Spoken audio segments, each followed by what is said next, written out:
Assalamualaikum warahmatullahi wabarakatuh. Shalom, selamat malam untuk kita semua. Perkenalkan, nama saya Yanti Sarimule. Saya Prodi Teknik Budidaya Perikanan NIT 19303-056. Di sini saya akan membahas mengenai tugas budidaya ikan hias. Budidaya ikan hias itu terdiri dari budidaya air laut dan budidaya air tawar. Selamat menyaksikan video presentasi saya. Nah, di sini ada ikan bandeng. Nah, saya akan menjelaskan untuk prospek bisnis ikan bandeng ini terkenal sebagai ikan yang memiliki banyak duri, namun memiliki banyak kandungan nutrisi yang dimiliki oleh ikan bandeng. Banyaknya kandungan protein yang dimiliki oleh ikan bandeng membuat sebagian yang masyarakat ingin mengkonsumsi ikan bandeng ini, kebutuhan ikan bandeng yang semakin terus meningkat membuat potensi dari budidaya ikan bandeng sangat menguntungkan untuk dilayani.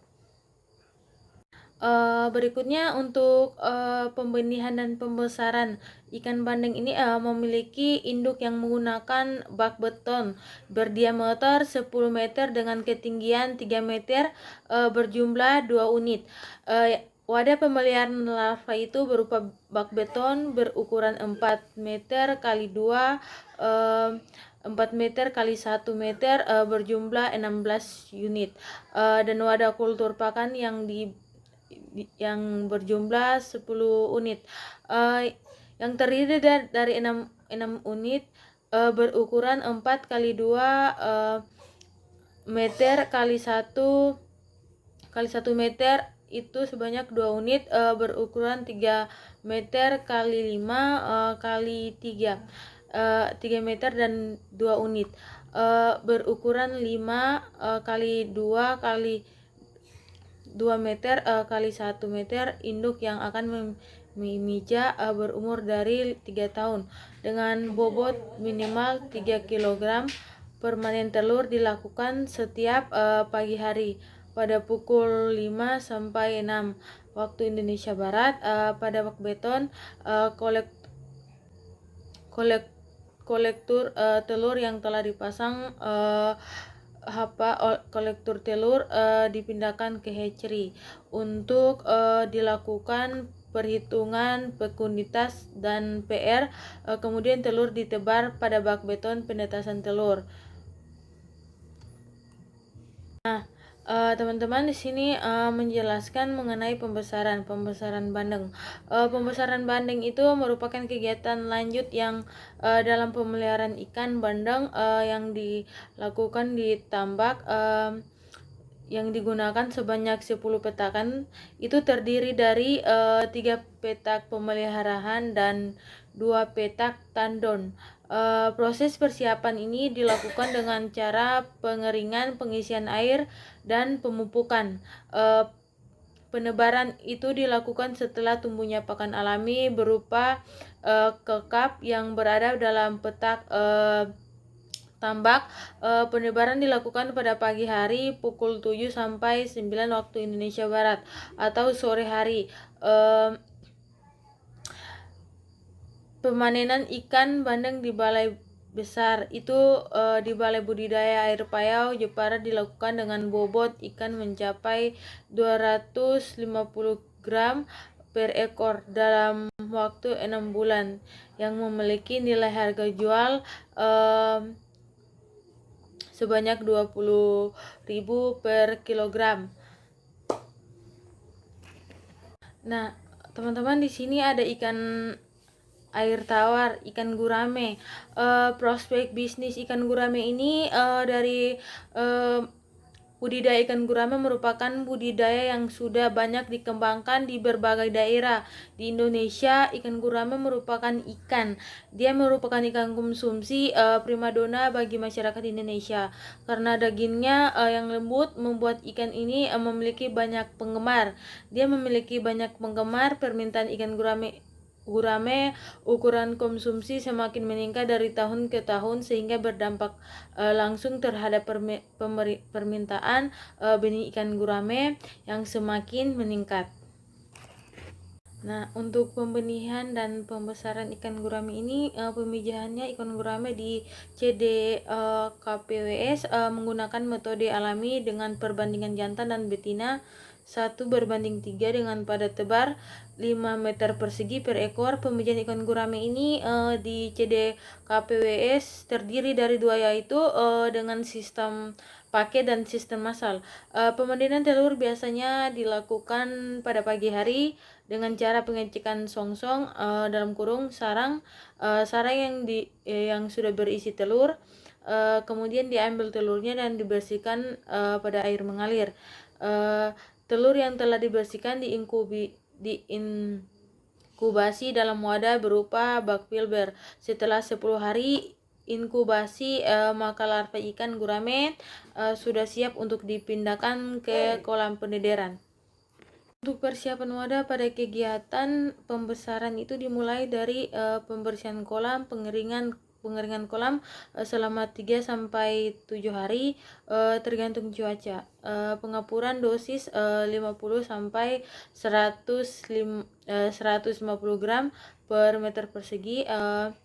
Benih yang ditebar itu berukuran 10 gram per ekor dengan pada tebar 10 ekor per meter persegi.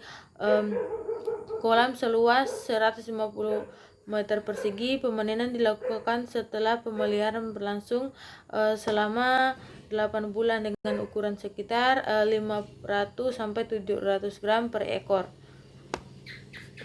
Nah, teman-teman, di sini ada tanaman hias itu bunga teratai yang pada gambar di samping. Untuk prospek bisnis bunga teratai ini yang terpopuler dikenal sebagai bunga yang menawarkan keindahan dari bentuk bunga yang indah serta warna bunga yang memanjakan mata. Bunga ini berasal dari famili Nymphaceae. Ini cocok digunakan sebagai tanaman hias di halaman rumah. Tapi ternyata balik keelokan bentuk bunganya, salah satu bagian tanaman ini yakni rimpang teratai juga memiliki manfaat sebagai bahan obat-obatan. Rimpang teratai dipercaya sebagai obat batuk dengan muntah darah, disentri, mimisan, menurunkan tekanan darah, darah tinggi, dan lainnya. Nah, bunga teratai ini menanam bunga teratai itu dari benih. Menanam bunga teratai dari benih yang terdiri dari beberapa tahap, yaitu beli benih, lalu persiapan bibit, persiapan media tanam, pengangkatan benih, tanam benih ke media tanam, dan turunkan wadah ke kolam. Yang berikutnya menanam bunga. Menanam bunga teratai dari tunas. Menanam bunga teratai dari tunas terdiri dari beberapa tahap, yaitu beli tunas, apungkan tunas, siapkan media tanam. Nah, teman-teman, di sini ada udang hias. Udang hias nama latinnya Blue Faired Shrimp. Di sini prospek bisnis dari udang hias ini adalah jenis udang dengan warna cerah yang unik dan terlihat sangat indah, sehingga dinamakan dengan udang hias. Udang hias yang harganya lumayan mahal ini bisa dijadikan lahan bisnis sehingga cocok dibudidayakan. Udang hias yang merupakan hewan invertebrata ini sangat indah dan mudah beradaptasi pada lingkungan baru dan dapat bertahan pada air dengan pH 6,8 sampai 8,0. Umumnya udang hias ini dijadikan pemeliharaan di dalam akuarium dengan model aquascape dan dipelihara menjadi satu dengan ikan yang lain. Nah, teman-teman, untuk pembenihan dan pembesaran untuk mengawinkan udang hias ini sebaiknya dilakukan secara massal supaya udang bisa bebas dan memilih pasangan sendiri. Untuk perbandingan jantan dan betina dalam sebuah wadah adalah 1:2 atau maksimal 2:5. Waktu pemijahan telur hingga menetas berkisar antara 1 hingga 5 minggu. Tergantung dari jenis udang, umur indukan udang yang baik berkisar antara 7 sampai 10 bulan dengan warna cerah, tidak cacar, dan geraknya lincah. Dalam sebuah akuarium dengan volume air sebesar 2,5 galon itu dapat digunakan untuk memelihara sebanyak 10 sampai 20 ekor udang hias. Berikutnya untuk kura-kura air tawar atau nama latinnya Leopardus tortoise. Prospek bisnis dari binatang ini, pemeliharaan tortoise merupakan pilihan yang pas karena memiliki corak yang indah di bagian tempurung serta jinak, menjadikan tortoise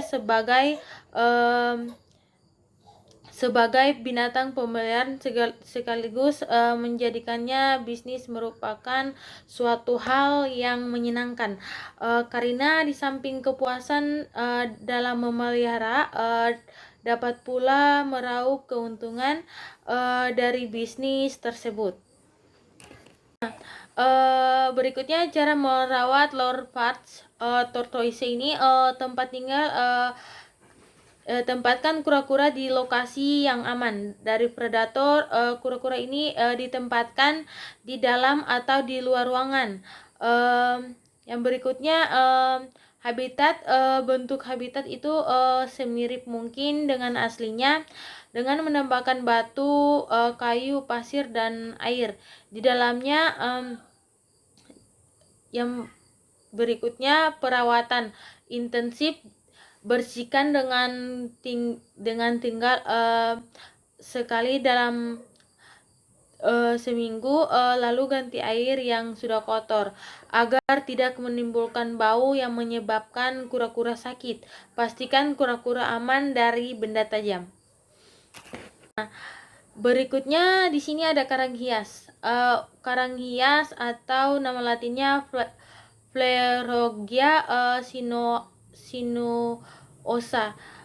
Untuk prospek bisnis dari karang hias ini, ahli transplantasi terumbu karang yang juga ketua Dewan Pimpinan Daerah di Himpunan Nelayan seluruh Indonesia atau dalam kurung HNSI Provinsi Bali, Insinyur Negan Manumudita, dia mengatakan potensi bisnis terumbu karang hias ini adalah hasil transplantasi atau budidaya di Bali sangat besar, yakni mencapai puluhan miliar rupiah per bulan. Meski mempunyai potensi besar, namun bisnis budidaya terumbu karang hias ini belum bisa digarap secara maksimal. Berikutnya, budidaya karang hias. Budidaya karang hias koloni yang dipersiapkan sebagai induk dipotong-potong, memakai tang dengan ukuran stek 3 sampai 5 cm. Stek karang hasil pemotongan koloni karang ditempatkan pada wadah yang telah berisi air laut masing-masing. Potongan tersebut kemudian ditempelkan pada substrat buatan penempelan bibit karang yang dilakukan dengan perekat sehingga karang tidak jatuh atau rusak akibat ombak atau arus. Sekian video presentasi dari saya. Pada slide di sini terdapat daftar pustaka atau referensi yang sudah tersedia. Sekian video presentasi budidaya ikan hias atau jenis biota lainnya ini. Kurang dan lebihnya saya mohon maaf.